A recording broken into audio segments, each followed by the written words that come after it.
last month, Blackstone made a $1.5 billion investment in Cheniere Energy to build or to start funding an LNG export facility.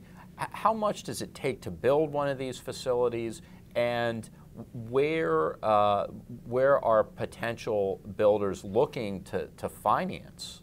If you look at the size of projects globally, I mean, my practice is energy infrastructure projects. I'm working on an offshore floating LNG project off the coast of Brazil when the related development budget is $35 billion.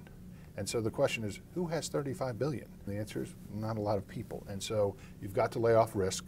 You've got to, you bring in more partners. These deals are just entirely too large. On the equity side, it's just typically too big. And so Cheniere, right, they're both public markets going through Blackstone, they're trying to pull together equity from multiple sources. On the debt side, I think what you will find, and at least what we're hearing, is there are multiple tranches. So there's a bond component, there's a bank component, because no one market can absorb, and let alone as you start having 2 and 3, and I think most experts agree in the United States there'll probably be at most 4 of these. So how are corporate deal makers at the very large companies that are financing the LNG export facility projects trying to mitigate some of the risk they face? The real issue here becomes exposure to commodity risk.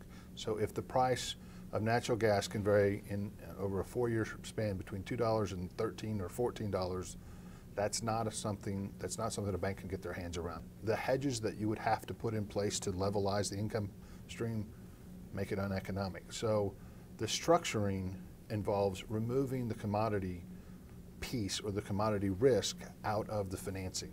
So there will be a project, operates more as a hotel. It's there, it's available for capacity.